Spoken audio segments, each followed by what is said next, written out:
Muy buenas tardes, buenas tardes. Nos encontramos hoy a miércoles 12 de febrero de 2025. Estamos en el programa 7 de este año. Va volando el año ya. Séptima semana y pregonando ideas por la cultura del pueblo, educar para transformar en su año número 4.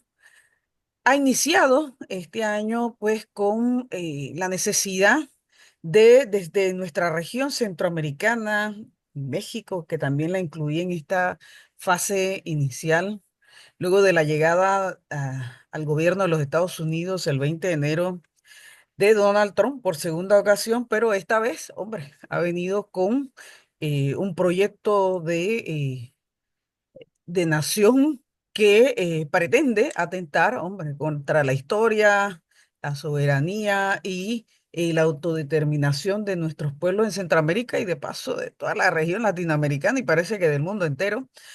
Vaya, nos abocamos acá en Pregonando Ideas para conversar, reflexionar sobre las implicaciones de estas amenazas que van más allá de amenazas ya en la mayoría de nuestros países de la región centroamericana, cómo los gobiernos en nuestros países han ido interpretando y analizando esta agresión, porque eso es una agresión de parte de Donald Trump a nuestras soberanías y desde el movimiento social, la intelectualidad de nuestros países, como no solamente lo interpretamos, sino en función de el acumulado histórico, como ofrecer las vías y los mecanismos también que podríamos como sociedad civil organizada proponer, coproponer a nuestros gobiernos, distintamente a los gobiernos que tenemos, ¿eh? Así que por ahí vamos, hoy nos toca caso Salvador y lo vamos allí como cotejando con el impacto que ha tenido en primer término las declaraciones y las amenazas al Canal de Panamá y al caso panameño. Bienvenidos, bienvenidos. Hoy tenemos dos compañeros que son amigos de esta familia, de esta casa de Pregonando Ideas por la Cultura del Pueblo, que es un proyecto comunicacional que forma parte del nodo de Claxo de mi grupo de trabajo Praxis Emancipatorias, Bienes Comunes y Metodologías decoloniales alterglobales, y en un esfuerzo con algunas organizaciones sociales de nuestro país, y entre ellas el Instituto de Estudios Nacionales, el IDEN de la Universidad de Panamá. Tenemos con nosotros a Karina Gregory, que es una amiga, una hermana mía personal, pero también de Pregonando Ideas. Bienvenida, Karina Gregory, socióloga feminista. Muchas gracias, Rebeca. Un placer y un honor estar compartiendo con ustedes esta tarde y felicito este programa que es tan importante. He ido aprendiendo de Rebeca como maestra radialista feminista junto a Ana Silvia Monzón con este proyecto que aporta tanto, ¿verdad?, para la formación también de nuestra ciudadanía. Así es, Gracias. Karina. Gracias a amiga hermana que, mira, ahora justo en estos tiempos de transformaciones, de grandes transformaciones de nuestras sociedades, está el rol que debemos jugar las mujeres en la incorporación de la visión de la mujer, de la visión feminista para entender esos cambios que nos urgen como sociedad. También tenemos acá amigo, hermano de Pregonando Ideas por la Cultura del Pueblo y de, bueno, y de todas mis aventuras también, al igual que Karina, mi hermanazo Rudis Gilmar Flores. Bienvenido, Judith. Rudis, perdón. Muchas gracias, buenas tardes y un saludo amiga, a Karina, Rebeca, precisamente por invitarme a este espacio que ya es muy visto y que se discuten todos estos temas que de alguna manera causan incertidumbre en las sociedades latinoamericanas y principalmente en los países de la región centroamericana. Así es, y mira, vamos a entrar en materia inmediatamente, vamos a estar unos 45 minutos, máximo 50, porque todos estamos en ocupaciones justamente en función de ese tema con el nuevo presidente de los Estados Unidos y sus amenazas. El Salvador. Luego de las primeras declaraciones a la toma de posesión de Donald Trump, caso de Panamá, el canal de Panamá, pero inmediatamente incorpora a sus socios en la región del norte del continente, imagínense, su socio mayoritario, Canadá y México, y de paso, por supuesto, era de esperarse a los países centroamericanos. Y esta es nuestra región, nos ocupa, y desde la sociología, que es nuestra disciplina de los tres, le pregunto, comienzo por Karina. Karina, ¿cómo percibimos en primer término esas declaraciones de, hombre, el gobierno de los Estados Unidos, que siempre ha sido una amenaza a nuestra autodeterminación y nuestra construcción como estados nacionales libres? Bueno, gracias.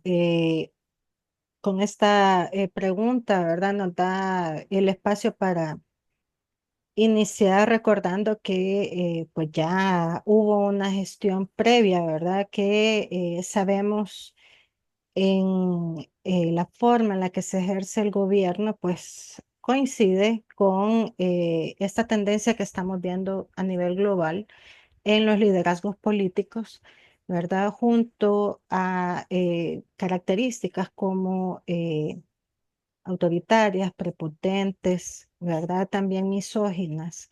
Estamos encontrando también el componente de esta lógica excluyente, ¿verdad? Que es creciente en términos también de esto que en el planteamiento de los feminismos abordamos como interseccionales, ¿verdad? Cada vez con mayor exclusión, discriminación por razones de género, de raza, de clase, ¿verdad? Y recordando que estamos también haciendo esta lectura en el marco en el que desde la sociología vamos retomando el cuestionamiento sobre el sistema capitalista, ¿verdad? Que desde ahí pues está marcando en la búsqueda de la hegemonía global, ¿verdad? En términos económicos y políticos, pues es el tipo de conflicto que está detrás de este abordaje, ¿verdad? Desde el presidente Trump que llega nuevamente a la Casa Blanca.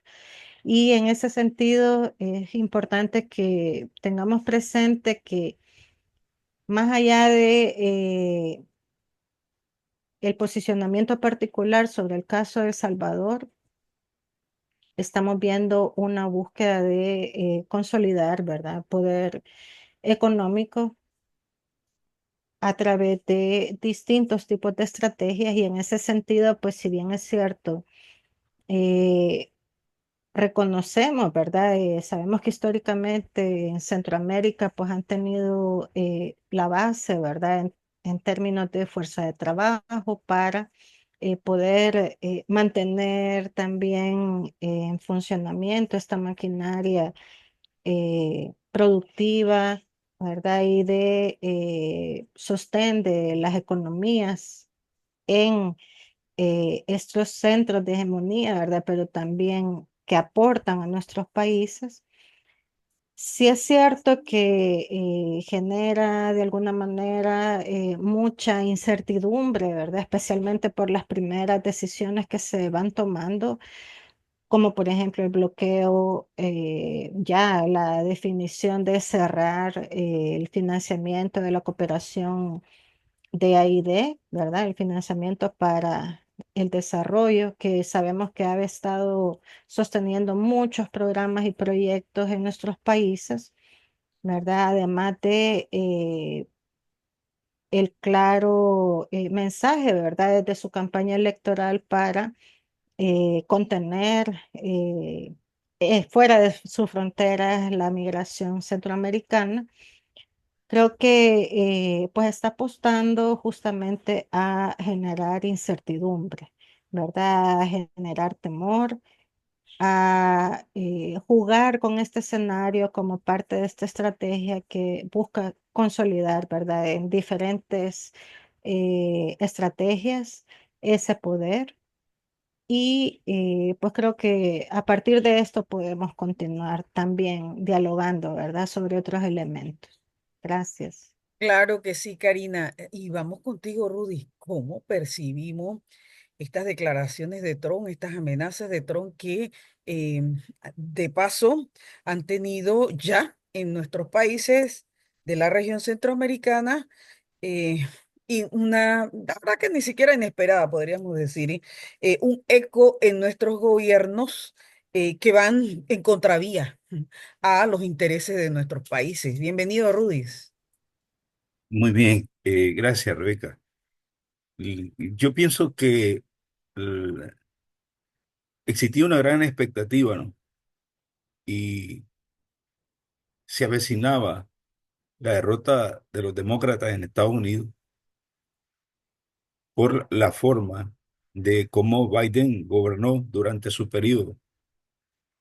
Y la llegada de Trump incluso cuestiona mucho todo lo que ha sido en su historia y de lo que los mismos norteamericanos han defendido su democracia, una democracia muy cuestionada, una democracia que altera todo el orden institucional. La misma elección de Trump en Estados Unidos representa, ¿no?, una vulneración de todo el sistema institucional de los Estados Unidos. Y las amenazas de Trump, o sea, las medidas que Trump comienza a tomar, nos hacen recordar, después de 200 años de la doctrina Monroe, que está más viva que nunca y que la presencia de Estados Unidos y la política exterior de Estados Unidos seguirá siendo la misma para los países de América Latina y de manera muy particular para los países de la región centroamericana. Y en el mismo caso de si son los demócratas o son los republicanos, la política de dominación, la política de injerencia, la política del garrote para los países latinoamericanos seguirá estando presente. Entonces, la llegada de Donald Trump y la aceptación rápida de gobiernos de derecha y, por supuesto, la preocupación más grande es las élites de poder norteamericano que ahora asumen el control del poder en los Estados Unidos. Esa gente que rodea a Donald Trump en los Estados Unidos, que controlan mucho del poder económico, eso implica que va a tener muchas repercusiones para las decisiones que se van a empezar a tomar en los países principalmente del área centroamericana. En el caso nuestro, eh, podemos visualizar de manera muy particular, que es algo que desde el periodo de Obama se le viene dando mucha atención, que es el Triángulo Norte, de los países de Guatemala, de Honduras y de El Salvador, que durante la historia han tenido ciertas particularidades como el tema de la corrupción, el tema del narcotráfico, el tema de las pandillas, el tema de la inseguridad, la violencia, que han sido como los permanentes de estos tres países en la región. Entonces ahora hay toda una situación del discurso de Trump, y la visita de Marco Rubio a los países de la región representa ya lo que va a ser la política exterior de Estados Unidos para principalmente el discurso de Trump para nuestros países. Mira, muy interesante ambos planteamientos porque nos sitúan en aspectos macroestructurales que la verdad desde hace un rato, compañeros, no veníamos discutiendo en el marco de las relaciones de nuestros países, de la región con los Estados Unidos. Y la verdad es que dicen por allí que las crisis como estas, eh, siempre permiten el que se afiancen, ¿verdad? Nuevos análisis, la retoma de los análisis de en esta situación de la relación de nuestros países con los Estados Unidos. Creo que habríamos, sobre todo en estas 2 décadas de este siglo XXI, quizás por circunstancias de que estamos construyendo otras instancias de, el Estado Nacional y sobre todo en el marco de la economía esta globalizada y neoliberal que se nos ha impuesto al mundo desde la década del 90 para acá.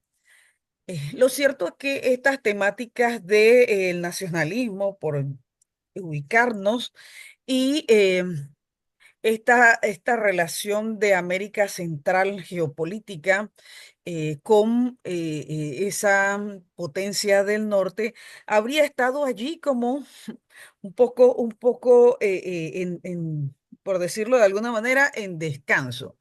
Hombre, ahora a la intelectualidad, a la academia y a todos los sectores sociales, organizados y no organizados, eh, parece que esta situación nos ha tocado que lo revisemos de vuelta, qué es lo que ha transcurrido, sobre todo de la década de mediados de los 80 para acá, en el marco de esas relaciones con los Estados Unidos. Mismo caso que para México, ¿eh? En otras circunstancias, por supuesto, pero mismo caso vamos a tener que revisar en materia de geopolítica cómo ha sido nuestra relación, nuestro andar frente a los Estados Unidos. Y en ese sentido va mi siguiente observación, porque no se trata de pregunta.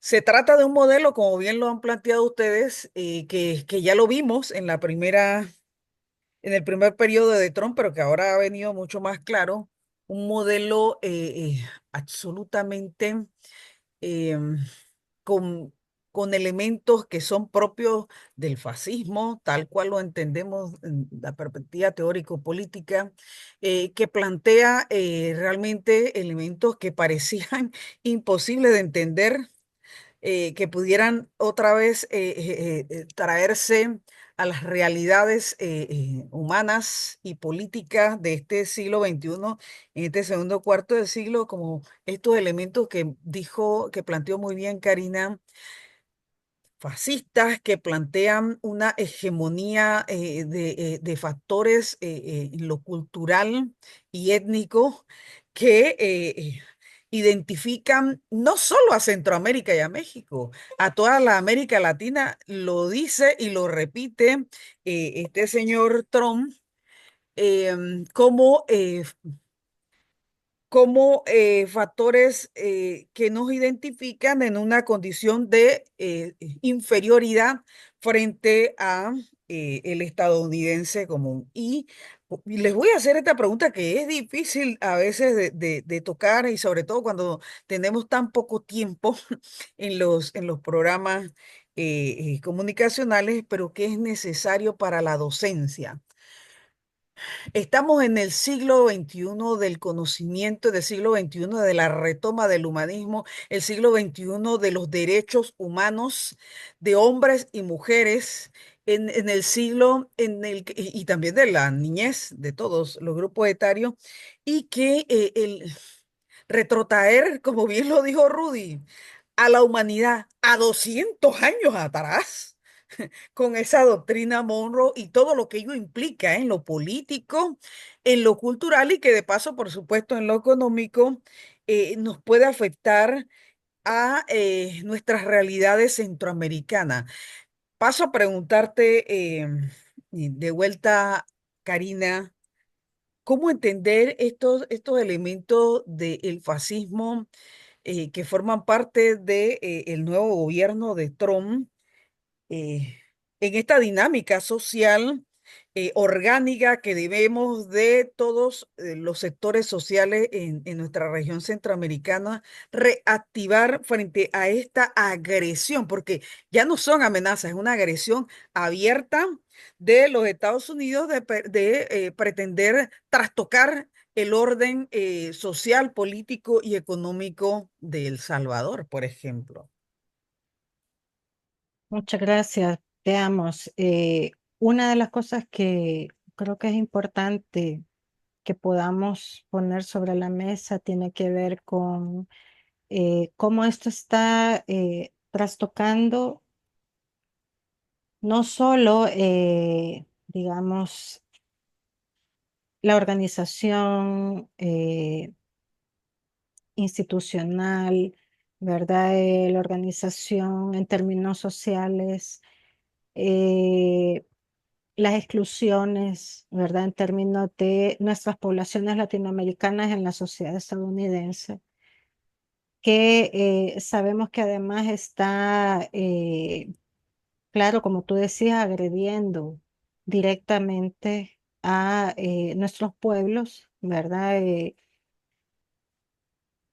Hay, digamos, un trasfondo que en términos culturales podemos asociar, ideológicos también, políticos, al fascismo, pero que quizás en términos incluso más amplios podemos pensar también asociados a los totalitarismos.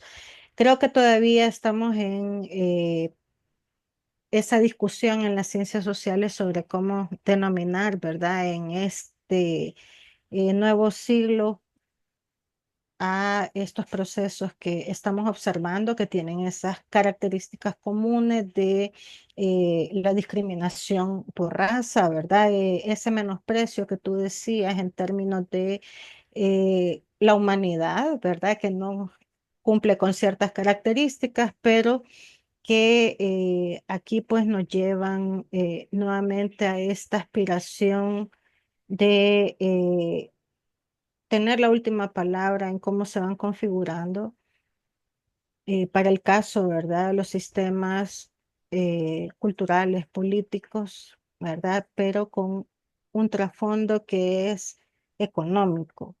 Tú hacías referencia a las élites, ¿verdad? Que sin duda están ocupando pues el protagonismo en ir definiendo qué tipo de proyecto económico, qué tipo de proyecto político, ¿verdad? Y en este caso, pues estamos viendo que eh, nos afectan en el caso salvadoreño en el sentido de plantear, por ejemplo, una expulsión, ¿verdad?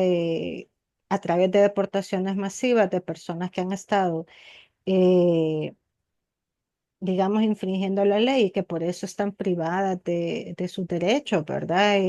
Además de sumarse a su condición de migrantes. Pero, pues esto, si bien es cierto, es algo que se expresa abiertamente en el discurso político, detrás lleva también una lógica práctica que más bien busca manipular, ¿verdad?, a la población que está viéndose afectada por este tipo de discursos, más allá de reconocer que en la práctica esa población a la que se está refiriendo, que pretende limitar en términos de su posibilidad de concretar su proyecto de vida en Estados Unidos, pues realmente está jugando un papel importante en términos de el desarrollo productivo, la actividad económica, no solo en Estados Unidos, sino también en nuestros países. Entonces, si bien es cierto, supone una amenaza, por ejemplo, la preocupación de la población que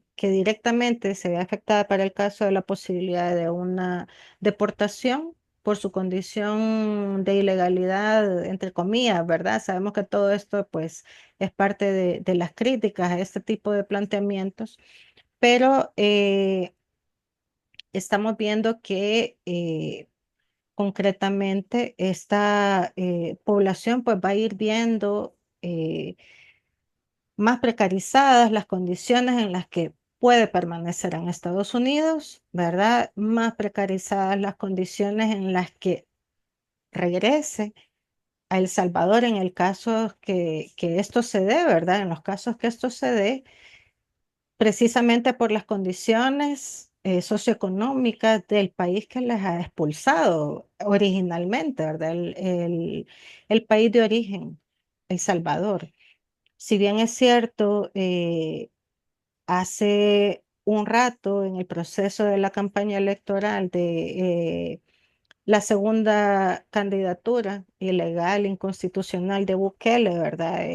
Pues presumía de su cercanía con Trump, ¿verdad? Pues se evidenció que no era, digamos, una alianza que se considerara relevante y tampoco en este caso, pues está reconociéndose en términos de una incidencia política, sino que más bien el interés de poder limitar, ¿verdad? Este fenómeno que pues tiene este doble contenido en términos éticos y morales, ¿verdad? Las dos cosas, porque el discurso es este, pero en la práctica esa población está aportando concretamente en la sociedad estadounidense y también en su sociedad de origen, en el caso de El Salvador. Entonces, con esto pues va construyéndose también un proyecto social, un proyecto económico en ambas sociedades, pero vamos viendo que la lógica en términos de ese sistema que se busca controlar a nivel global en términos económicos, más bien está sacando el máximo provecho, ¿verdad? De esa preponderancia que tiene en su posicionamiento geopolítico. Me quedo ahí. Sí, sí, sí. No, mira, tela para cortar tenemos bastante, pero Rudy, mira, como tú lo planteaste al inicio del programa, estamos hablando de varias aristas, esto que acaba de plantear Karina, pero estamos frente a un fenómeno geopolítico en el marco de, algunos dirían, de movimiento tectónico, ¿no? Frente al marco de una crisis estructural que tiene la economía estadounidense, eh, el dólar. Y también, por supuesto, las formas que durante estos años del neoliberalismo, pues adoptó la economía estadounidense. Y que obviamente, sobre todo el 2008 para acá, pues simplemente ha venido a hacer aguas. Y que con la llegada de Donald Trump, en primer término, lo que intenta es retrotraer esa caída de la hegemonía económica, en primer término, de los Estados Unidos, pero que va aparejada, hombre, porque en el escenario también hay otro factor, que es la hegemonía política de los Estados Unidos, que también está en declive. Entonces, estamos hablando de dos elementos tectónicos que el señor Donald Trump se cree, así lo piensa, que puede retrotraer en el tiempo a 200 años ese destino manifiesto estadounidense, eh, replanteando todo el ordenamiento, primeramente en lo económico, porque miren que sus primeras medidas han sido en el sentido de imponer aranceles, aumento al aranceles de todo el mundo, no solamente a los mexicanos y a los canadienses, sino que se lo estaba planteando e imponiendo incluso a sus aliados hasta hace poquito, que era la Comunidad Europea, los países del Atlántico Norte. Entonces, es evidente que su política exterior, que está ahora asentada en lo ideológico, en esa vieja doctrina Monroe, pero que en lo político, económica, está fundamentada en una suerte, como bien aquí ambos lo han descrito muy bien, de un modelo injerencista, fascista, eh, y además que plantea realmente un aniquilamiento de las formas en las que nuestros gobiernos, hablemos de Centroamérica y América Latina, nuestros gobiernos han venido interactuando en el escenario de comercio mundial, pero también en esas relaciones bilaterales con los distintos TLC, TPC que tenemos con los Estados Unidos. O sea, se plantea realmente una ruptura, Rudy, del ordenamiento jurídico en materia política y económica y además esto que estamos aquí abordando muy bien en lo ideológico. ¿Cómo entender, Rudy, para nuestros países y que, bueno, parece que nuestros gobiernos no están a la altura de entender el momento histórico en el que estamos? Ni Bukele, ni mucho menos el presidente de Panamá, José Raúl Mulino, eh, cómo desde nuestros espacios de la intelectualidad, que al final hemos sido quienes hemos ido, nuestras distintas generaciones, construyendo las formas ideológicas de nuestras realidades centroamericanas, caso Salvador y caso Panamá. Nos toca en este momento, Rudy, a nosotros, académicos y bueno, los sociólogos, ahora sí, más que nunca estamos obligados a hacer la tarea de entender este proceso en el que nos encontramos ahora, que está, este macroproceso en el que nos encontramos ahora y que más allá de los temas puntuales, hombre, que sí que lo van a tener que atacar y atender como lo está haciendo, hombre, de manera, pero demasiado coherente y con mucha entereza, Claudia Sheinbaum en México, con las primeras medidas en materia económica que se ha implementado a los Estados Unidos, a pesar de tener ellos un tratado y convenios comerciales. Más allá de ese tema, más allá del tema migratorio, que también lo está confrontando México, todos nuestros países en Centroamérica, te pregunto, Rudis, porque es un tema que ya vemos, eh, macroestructural, de una crisis profunda de la economía estadounidense, pero que va aparejada de una crisis estructural de la hegemonía unipolar como la entendíamos hasta hoy, porque ha surgido sí o sí, indistintamente de Trump, surgió y se lo acaba de encontrar un contrapeso hegemónico multilateral que es el BRICS. ¿Cómo entender la necesidad de El Salvador y el caso de Panamá y toda Centroamérica en estas relaciones, por ejemplo, con China? Voy a preguntártelo así abiertamente. ¿Dónde queda la autodeterminación y el derecho de no injerencia en las decisiones de El Salvador con terceros, en las relaciones con terceros y concretamente con China? Muy bien. Yo retomaría un concepto que lo acuñó Marco Gandásegui y es el concepto de crisis de hegemonía. Ese concepto se lo escuché tantas veces a Marco Gandásegui y que en algún momento Wallerstein le criticaba ese concepto a Marco Gandásegui. Bueno, lo escuché en un conversatorio donde Didimo Castillo, también de Panamá, planteaban eso y yo retomaba y retomaba un poco y se discutía un poco sobre esa crisis de hegemonía de Estados Unidos desde hace un buen rato, desde aquella discusión del tema del unipolar, de lo bipolar y de lo multipolar y de ver cómo todo este tema geopolítico se fue expandiendo y donde los mismos Estados Unidos fueron perdiendo, ¿no? Fueron perdiendo a nivel planetario ese dominio geopolítico que tenían.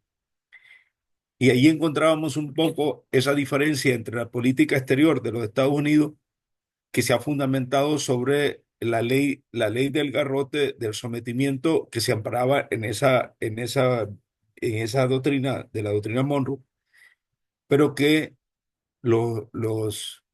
y de alguna manera Jimmy Carter lo reconocía, todo el avance que China había tenido y que mientras los Estados Unidos estaban financiando guerra, propiciando guerras en todas partes del planeta, eh, estableciendo bases militares, una enorme cantidad de bases militares a nivel de América Latina, pues los chinos habían incursionado con tanta fuerza en el mercado internacional que se generaba ya toda una discusión entre si China podía desplazar a los Estados Unidos en un corto tiempo como la primera potencia mundial.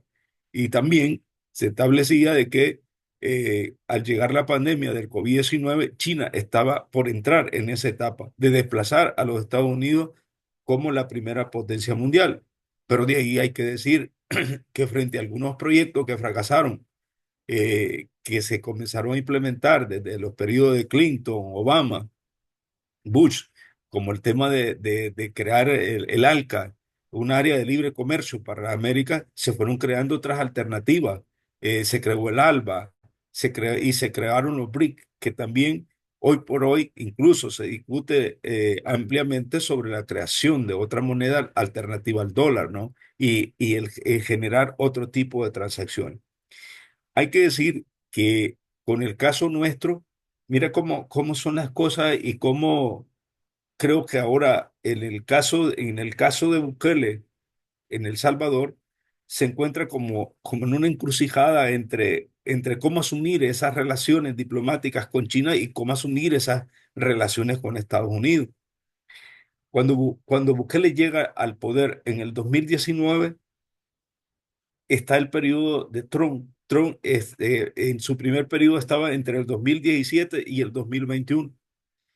Lo que ocurre es que cuando llega Bukele no tiene el suficiente poder, todavía el Congreso no lo controla y lógicamente los demócratas asumen el poder del 21 al 25.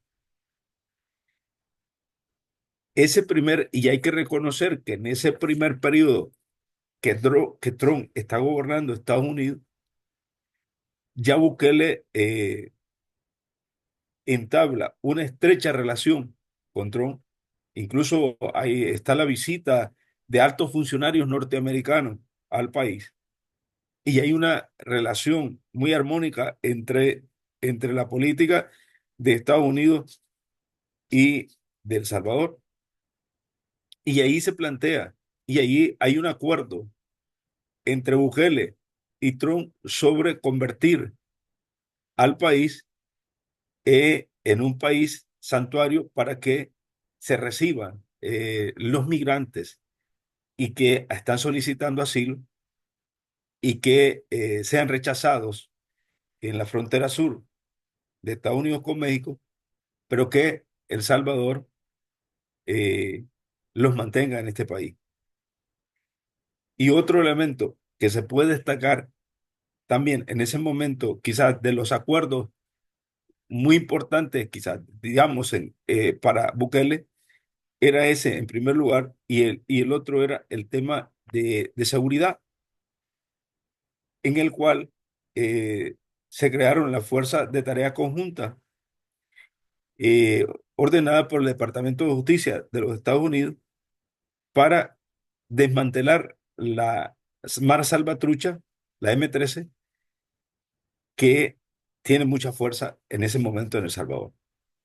Pero llega y hay un quiebre de las relaciones de Bukele con la llegada de los demócratas, precisamente porque encuentra una discusión muy fuerte con respecto al desmantelamiento de la institucionalidad del país por parte de Bukele. En la toma de la Asamblea, del Congreso, por los militares, el desmantelamiento de la Corte Suprema de Justicia y ahora controla en su totalidad, establece un régimen de sección por un largo periodo que se establece más allá de la captura de personas que pertenecen a las maras o las pandillas, se convierte también en una medida de control social. Entonces, en este periodo de Biden hay como un quiebre en las relaciones con Bukele a partir de ese cuestionamiento que la administración de Biden hace sobre el tema de la democracia y ahí se plantean de que no pueden seguir apoyando a un gobierno que vulnera el proceso democrático en El Salvador. Entonces, ¿qué es lo que nosotros eh, podemos observar a partir de la llegada de Trump al poder? Se establecen algunos temas que generan bastante discusión. Primero que Trump es un gobierno que no quiere asumir responsabilidades y no quiere que el dinero de los Estados Unidos se siga gastando en temas de seguridad, sino que sean los países quienes asuman esa responsabilidad para salvaguardar la seguridad de los Estados Unidos.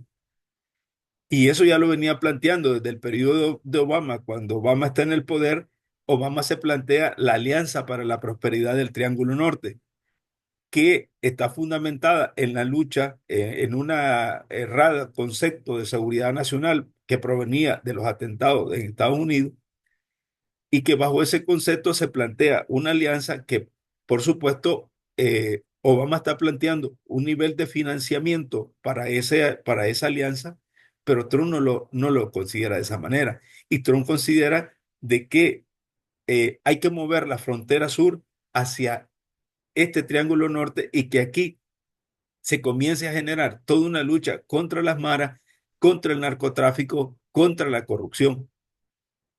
Y pero que sean estos países del Triángulo Norte quienes asuman esa responsabilidad.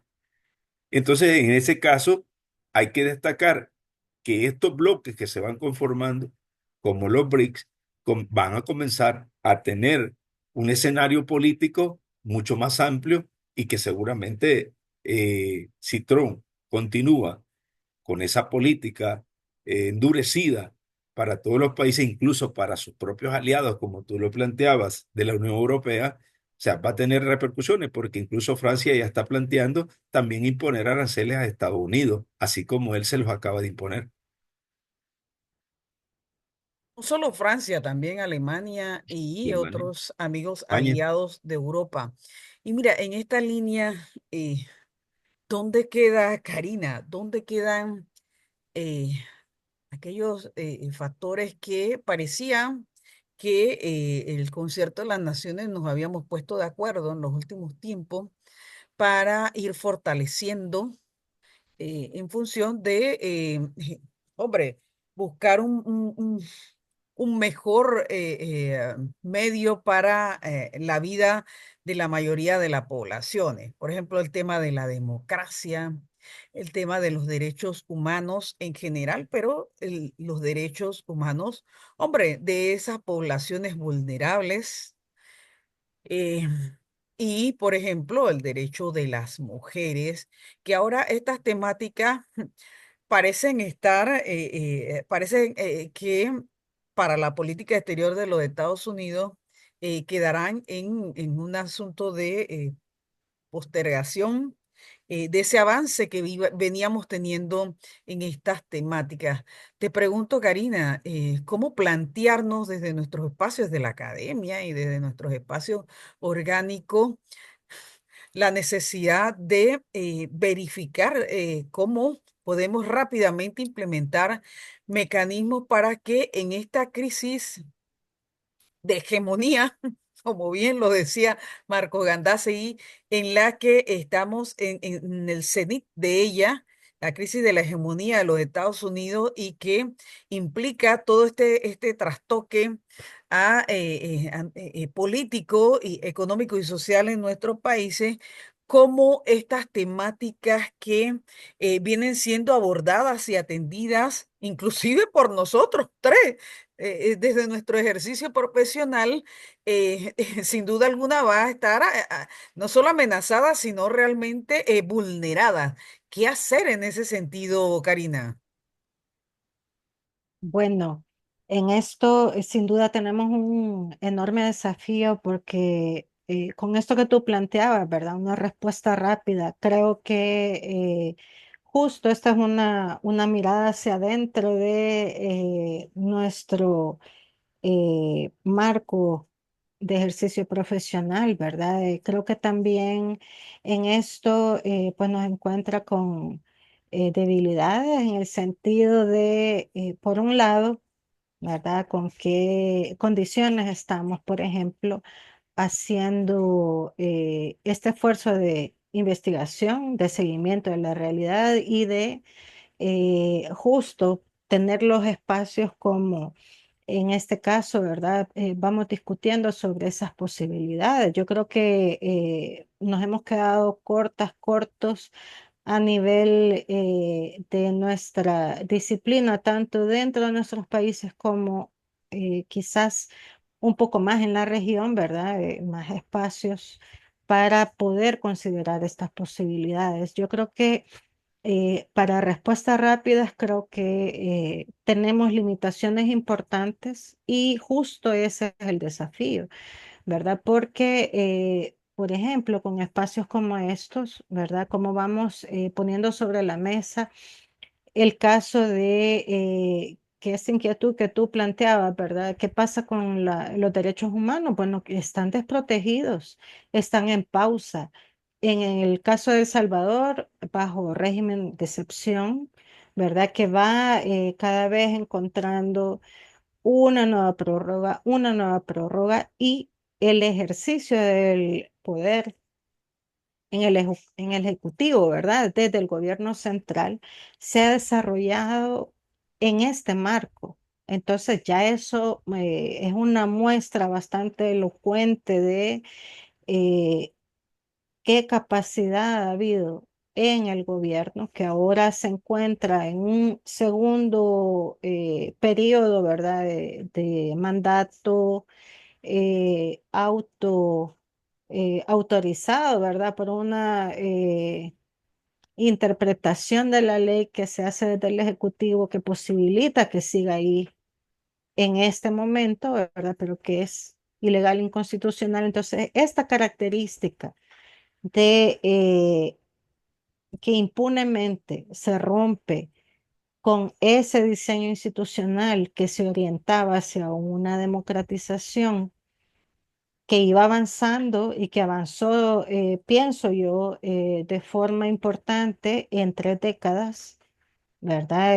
Después de la finalización del conflicto armado y la firma de los acuerdos de paz en El Salvador, que veamos que eso que se construyó como diseño institucional para mantener un mejor equilibrio en términos del ejercicio del poder se rompa impunemente, eso ya nos plantea un marco bastante complejo para este ejercicio de incluso la libre expresión, ¿verdad? O sea, uno de los primeros derechos que vamos a encontrar muy limitados, que ha generado incluso que en El Salvador el ejercicio periodístico pues sea ejercido bajo condiciones de riesgo, ¿verdad? En algunos casos teniendo que salir del país para poder ejercerlo. Y de ahí en adelante, ¿verdad? El ejercicio de la libre organización también, ¿verdad? Se ve limitada. Estamos en un contexto en el que en el día a día, pues estamos viendo en ese marco de políticas como el control territorial, pues también se ha dado el espacio para persecución política, ¿verdad? Para tener a personas detenidas más bien por motivaciones políticas en condiciones infrahumanas en los centros de detención, ¿verdad? Que se han vendido en el exterior como modelo, ¿verdad? Para el mundo, pero que pues justo la demanda de un senador estadounidense que también dice, bueno, que se rechace esa oferta de El Salvador porque las condiciones de los centros de detención son deplorables, ¿verdad? Y que bajo responsabilidad del Estado, pues veamos cantidad de personas que han fallecido, ¿verdad? Que han sido violentados, que han sido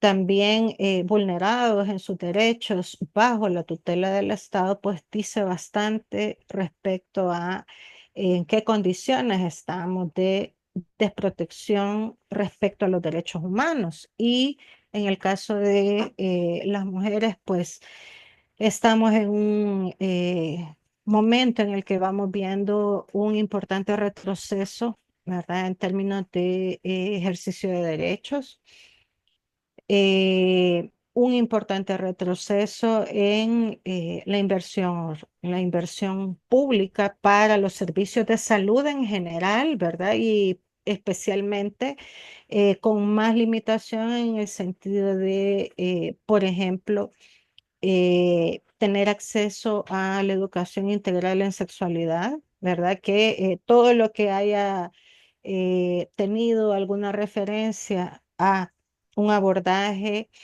para la formación de derechos sexuales y reproductivos desde una visión de enfoque de género, tiene que eliminarse de la currícula educativa del sistema público, ¿verdad? A nivel nacional, todo esto nos va mostrando que el retroceso es enorme, ¿verdad? Entonces, ¿qué hacer? Bueno, pues volvemos, ¿verdad? Quizás quienes tenemos ya algunas décadas de juventud acumulada, podemos ver que también pareciera que vamos a ese punto, ¿verdad? Del que partimos en términos de participación en espacios políticos, en espacios de organización social, en el contexto de resistir, ¿verdad? A esa, justo a esa injerencia estadounidense en términos político-militares, ¿verdad?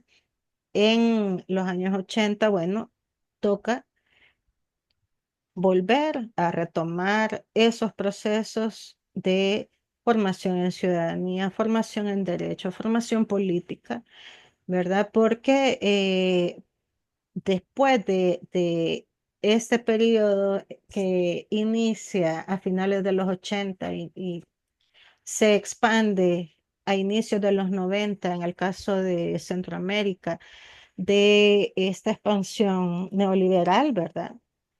Que era justo la demanda para poner fin al conflicto armado, para poder tener un impulso amplio, nos va marcando que estamos significativamente debilitados en términos de ciudadanía, en términos de este marco de formación que se oriente hacia el beneficio social amplio, ¿verdad? Nos permeó culturalmente al punto de promover fundamentalmente, velar por el interés particular y no el social, ¿verdad? A despolitizarnos.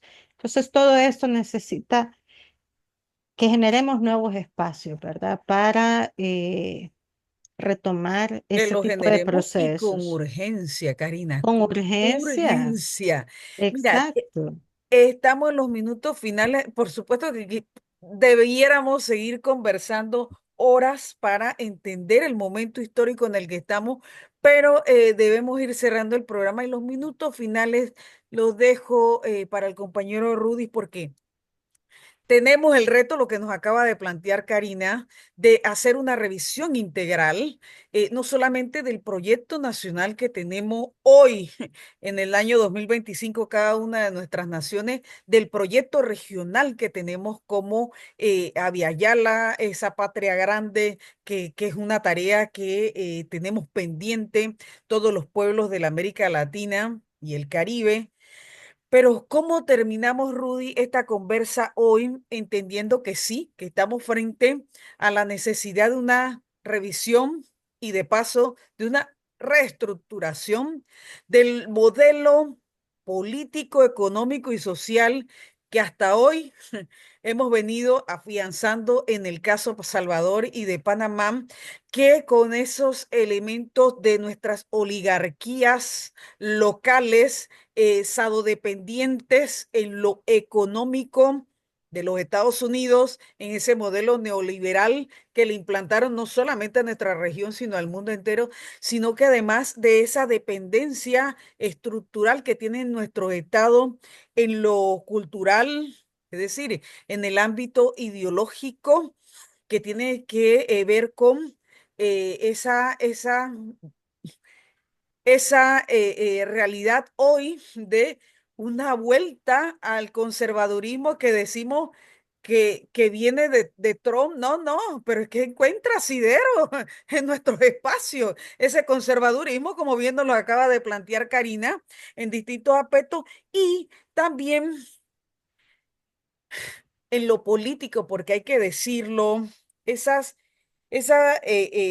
genuflexión de nuestra oligarquía que eh, la podemos percibir la reacción de nuestros gobiernos, y lo tengo que decir aquí, hombre, con mucha responsabilidad, no es solo el caso de Panamá, no es solo el caso de Bukele en El Salvador, lo vimos también en la visita que tuvo el secretario de Estado al hermano Costa Rica y esa actitud del presidente Tico, que no lo criticamos ni ustedes ni yo, lo ha criticado la sociedad costarricense. La verdad que no, nos llama poderosamente a que reflexionemos, Rudy, en estos minutos finales de cómo entender que eso que se está planteando Trump en los Estados Unidos tiene un eco trompista, por llamarlo de alguna manera, como dicen por allí, en nuestras latitudes. Bueno, mira, fíjate que qué tan interesante todo lo que planteaba Karina. O sea, cómo se fueron perdiendo derechos, perdiendo espacios, y ahora siempre va a surgir a plantearse la utopía de que otro mundo es posible, de que es importante eh, redireccionar todas las formas de organización social, de movilización, de prácticas emancipatorias, de... A mí no me cabe duda que en El Salvador se comienza a incubar una situación social que va a tener en su momento un estallido social por todo el tema de la represión, por todo el tema de el cierre de los espacios democráticos, de la persecución política. Eh, yo creo que con Karina nos sentimos muy libres de estar hablando contigo acá, porque en el país incluso las redes sociales están cooptadas por el gobierno y rápidamente eh, la gente promueve, hay una situación en el cual se va fomentando en la gente, pero que hay que decir que, y Karina lo sabe, que en los últimos estudios comienza una baja la aceptación de Bukele, que ya no es la misma que el año anterior, porque hay temas que van siendo temas muy sensibles, como el tema económico, como el tema del empleo, como el tema de la minería en el país, de la explotación minera, que son temas que ahora la iglesia está convocando a toda una lucha social para detener la explotación minera en el país. Mira, hay una cosa que yo no quiero dejar de mencionarte, que, y bajo esa necesidad de construir y la necesidad del surgimiento de nuevos sujetos sociales y políticos que realmente orienten, porque los que teníamos, bueno, debemos saber que caducaron, pero que es necesario el surgimiento de nuevos sujetos políticos y eso esperamos que pueda ocurrir, pero que hay como algunos elementos que hay que decir de lo que ahora tiene todas las implicaciones de la llegada de Trump al gobierno, su incidencia para estos países de la región, principalmente para El Salvador. Mira, hay temas como el tema de las deportaciones y las remesas. Este país, durante mucho tiempo, lo que ha mantenido la economía de este país han sido las remesas, más de 8.000 millones de dólares anuales en remesas. Y eso te quiere decir, bueno, la inyección más fuerte que tiene la economía son las remesas. Entonces, las deportaciones que han comenzado a llegar en cientos de salvadoreños al país va a impactar gravemente en el tema de la economía familiar, pero más allá también va a impactar mucho en la crisis social y política que ya tiene el país. Los Estados Unidos siempre van a seguir manteniendo la idea de que estos países deben de endurecer el tema de la frontera. Las medidas fronterizas van a endurecer en su lucha para contrarrestar el tema de la migración. Y nosotros sabemos que las oleadas migratorias son producto de los problemas estructurales que viven nuestras sociedades, de los grandes problemas como la miseria, la exclusión, la pobreza. Va a haber entonces una gran presión para poder frenar el tema de la migración y el tema de que estos gobiernos se van a prestar a todo esto para violentar los derechos de los migrantes. Y Karina lo expresaba, o sea, todo el desarrollo, y nadie lo puede negar, que el desarrollo mismo de la economía norteamericana ha estado sobre los hombros de los migrantes en Estados Unidos. La producción, todo el tema, como se lo manifestaba una religiosa cuando Trump asume el poder, son los migrantes los que han tenido. Entonces, no son los criminales, sino que de alguna manera son los que han sostenido la economía norteamericana bajo el tema de la producción. Entonces, estos hay que decir que gobiernos como Bukele lo que van a prestarse es para seguir violentando los derechos de los migrantes. Me quedo por ahí porque tengo por ahí un compromiso ahorita. No, la verdad que mucho que abordar, pero sin duda cerramos con esta idea de que para Centroamérica, México y la verdad que para toda la América Latina es un momento que nos plantea retos importantes, como bien lo señalaron ustedes, que van desde el planteamiento de una nueva visión de país que debemos construir entre todos en cada una de nuestras realidades, pero entendiéndonos también en ese sueño que siempre hemos tenido de una América Latina unida desde una visión que contraste con ese modelo neoliberal que nos ha constreñido